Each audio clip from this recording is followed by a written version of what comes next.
Selamat datang di channel saya Serangga Gatal. Jangan lupa di like dan subscribe-nya.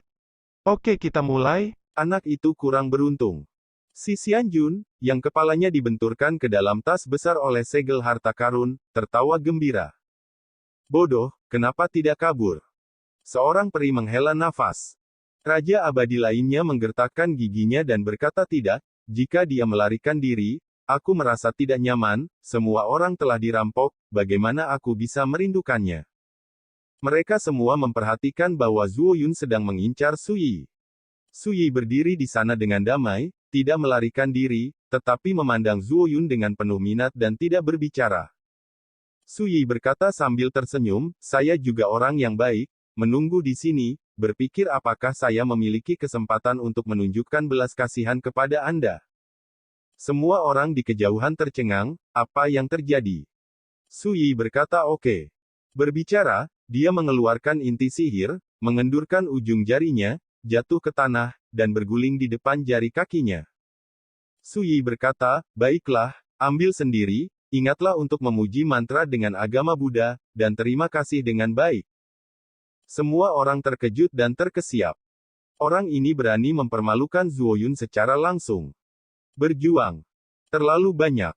Pada konferensi Tianhun ini, Zuo Yun adalah salah satu makhluk abadi yang paling banyak ditonton, dan dianggap sebagai orang paling populer yang dapat menempati posisi pertama.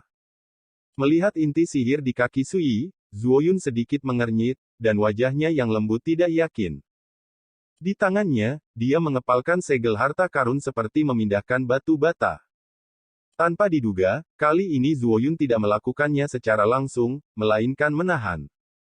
Dia menatap Sui, seolah ingin melihat menembus Sui, dan berkata, apakah kamu bermaksud menghina biarawan malang itu?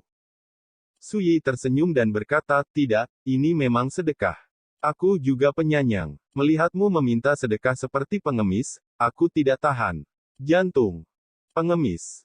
Orang-orang abadi di kejauhan hampir tercengang, siapa pria yang berani memfitnah Zuo Yun secara langsung? Yang sekali lagi mengejutkan orang-orang adalah Zuo Yun masih tidak melakukannya. Tidak hanya itu, Zuo Yun tidak mengatakan sepatah kata pun, menoleh dan pergi. Berhenti, bukankah kamu mengatakan bahwa kita bertemu atau ditakdirkan, dan kamu memintaku untuk tinggal, mengapa kamu pergi dulu? Sui mengambil langkah untuk mengejar.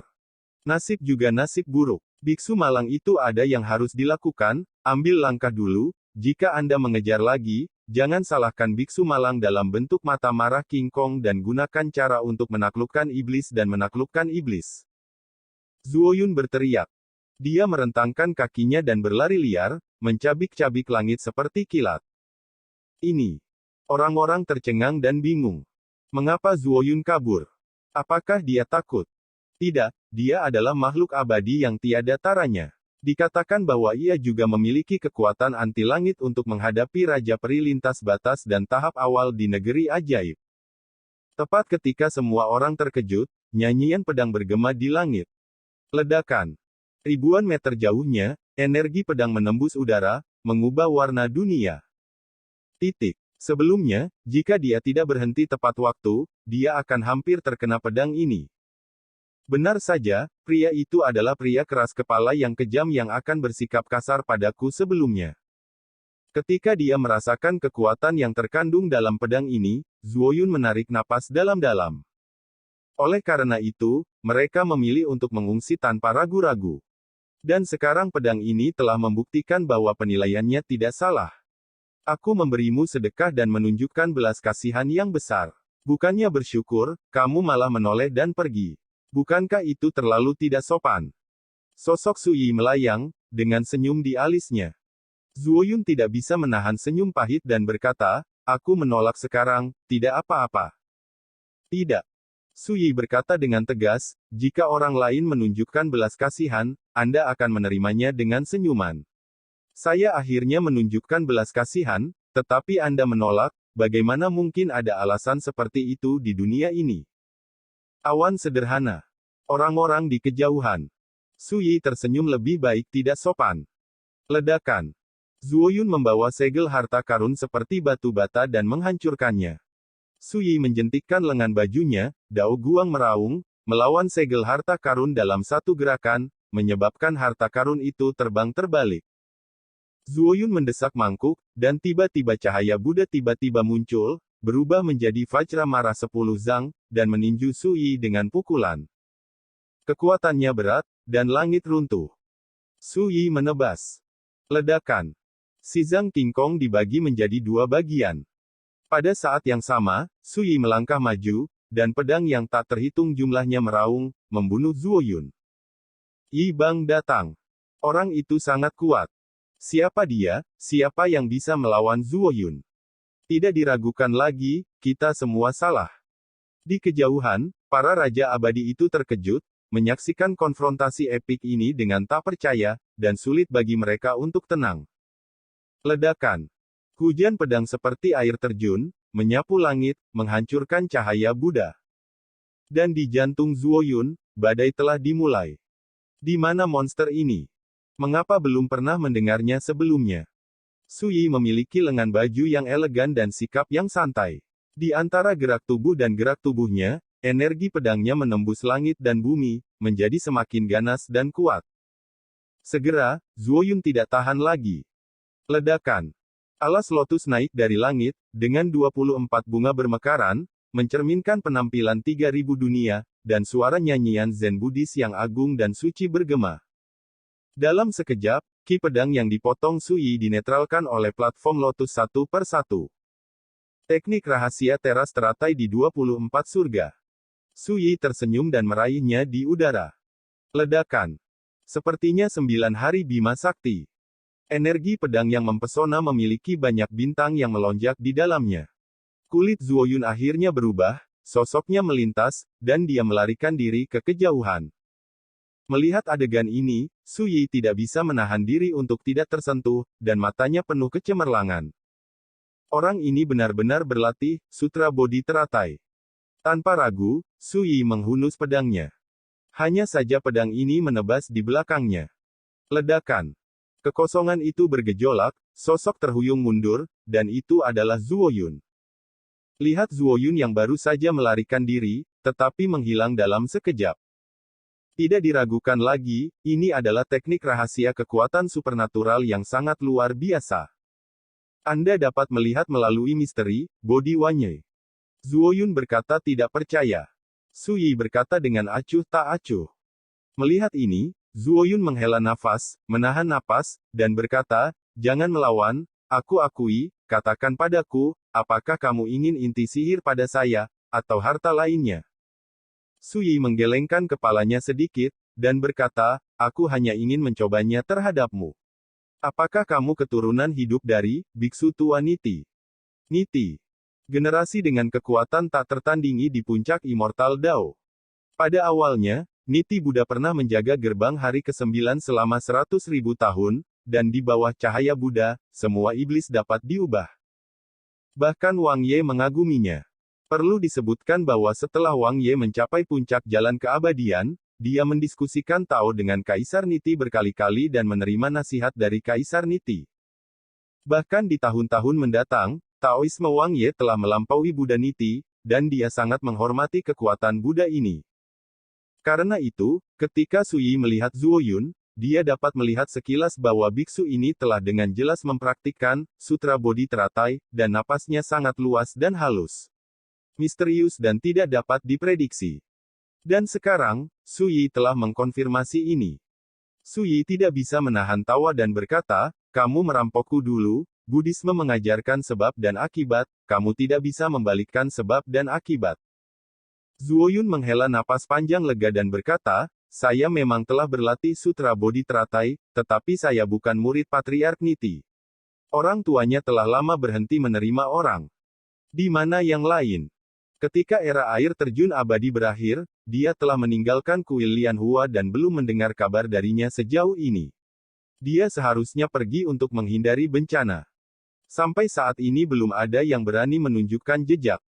Dalam kata-katanya, dia sangat kasar, seolah-olah dia tidak takut pada kekuatan besar yang menginjakan kaki di puncak jalan abadi.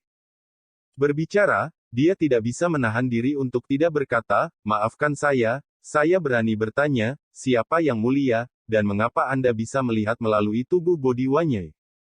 Su Yi tersenyum dan berkata, Buddhisme memperhatikan hukum takdir. Ketika hukum takdir datang, Anda akan mengetahuinya secara alami. Setelah mengatakan itu, dia pergi. Awan sederhana. Di Gunung Purba, ada kabut. Di kedalaman kabut, sebuah pohon hitam kecil dengan ketinggian sekitar 1 kaki berakar di tanah.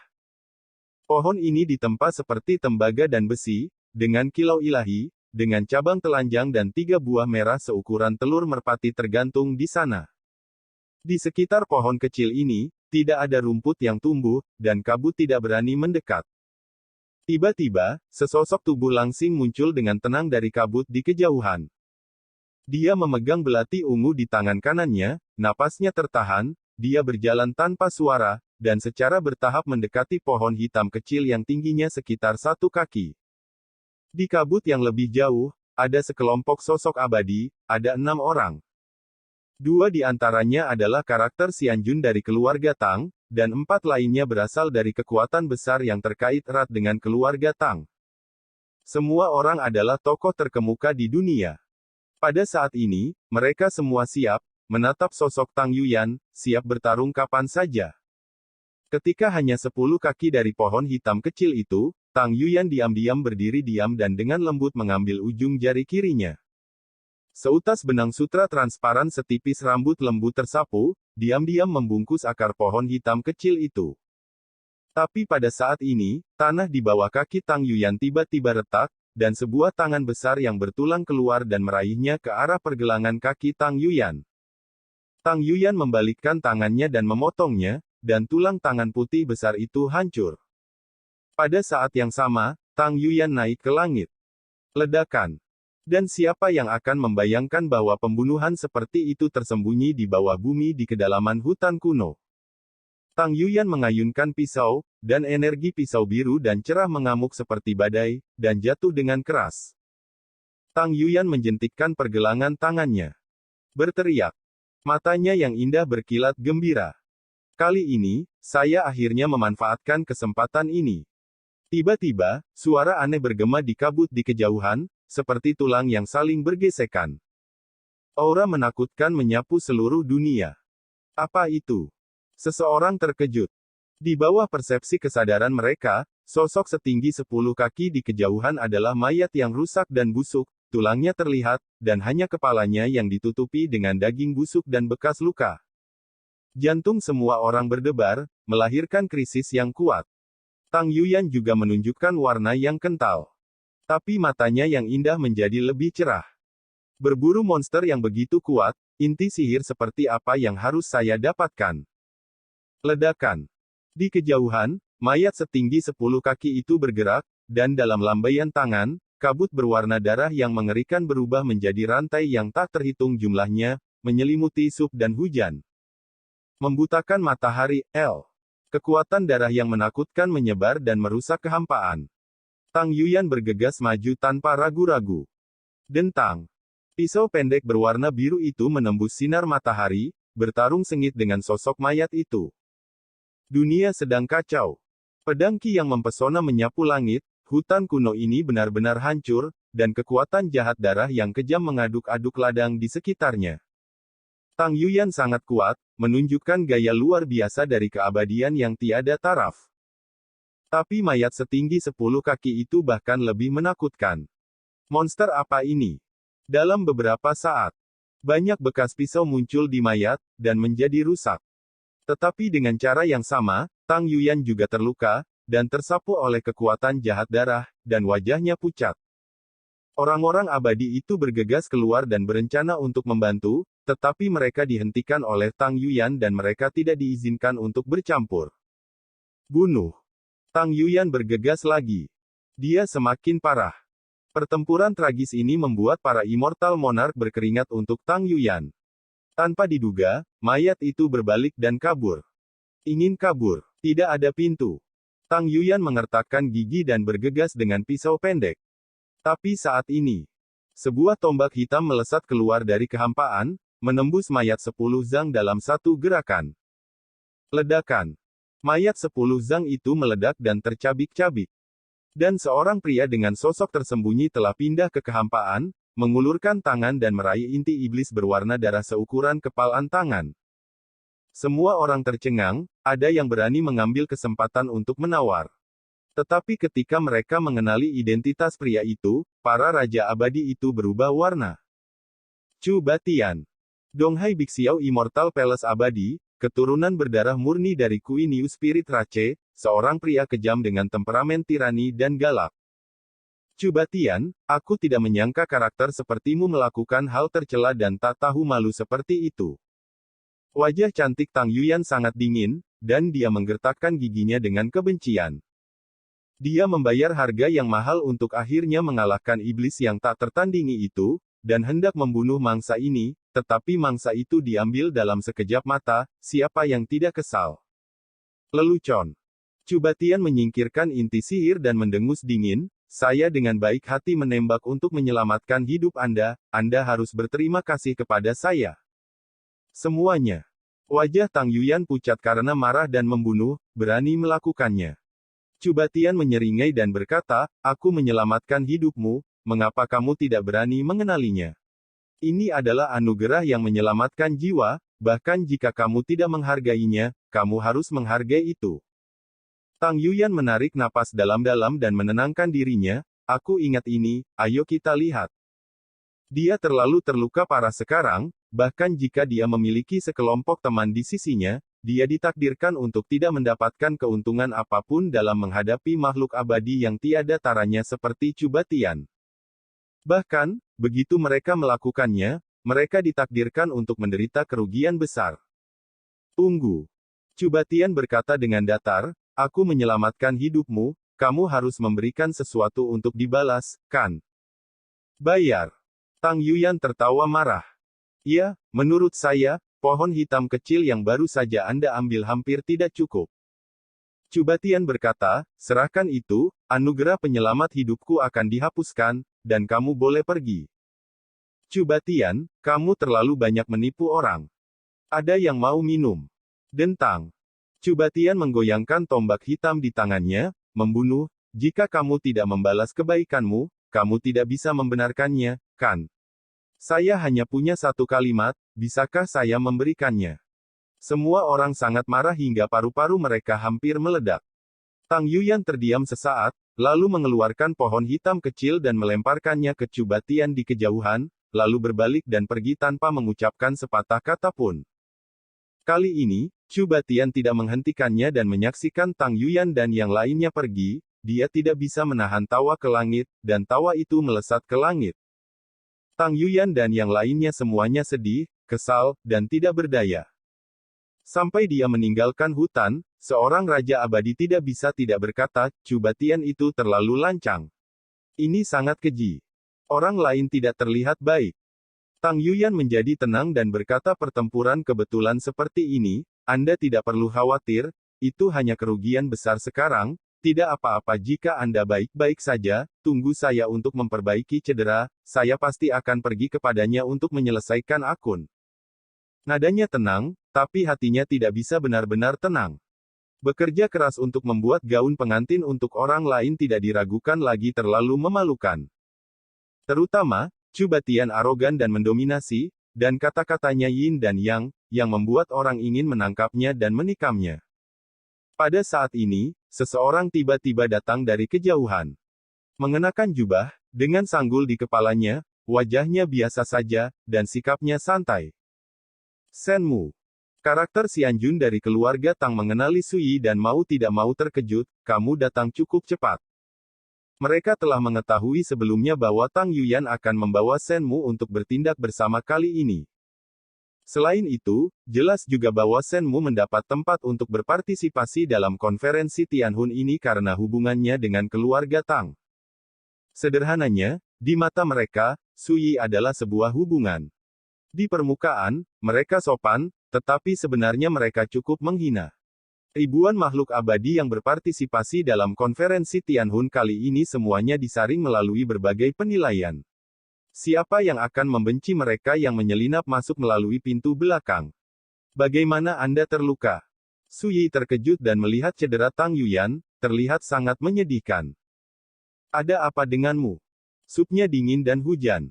Dia menahan amarahnya, dan ketika dia melihat Su Yi, pria yang membuatnya terlihat tidak menyenangkan, dia secara alami tidak memiliki wajah yang baik. Su Yi tersenyum dan tidak peduli. Dia bisa melihat bahwa Tang Yuyan pasti menderita kerugian besar dan menjadi marah, yang akan memperburuk emosinya. Apa yang terjadi di sini? Su Yi memandang peri dari keluarga Tang. Raja abadi ini mengenakan jubah biru, dan sosoknya kurus dan namanya Tang Hanfeng. Mendengar ini, dia berkata dengan tidak sabar, sepupu Yuyan sudah mengatakannya, dan itu tidak ada hubungannya denganmu, jadi jangan tanyakan tentang itu. Raja abadi lainnya ragu-ragu untuk sementara waktu, tetapi masih berkata, Shen Daoyou tidak tahu sesuatu, sebelumnya. Dia menjelaskan secara singkat apa yang baru saja terjadi. Chu Batian. Su Yi merasa segar kembali, apakah Anda tahu kemana dia pergi? Sejak dia datang ke Gunung Iblis Tianshu, dia memutuskan untuk menangkap Chu Batian hidup-hidup. Dan sekarang, mungkin ini adalah kesempatan bagus yang langka. Sekian dulu dari Mimin. Terima kasih.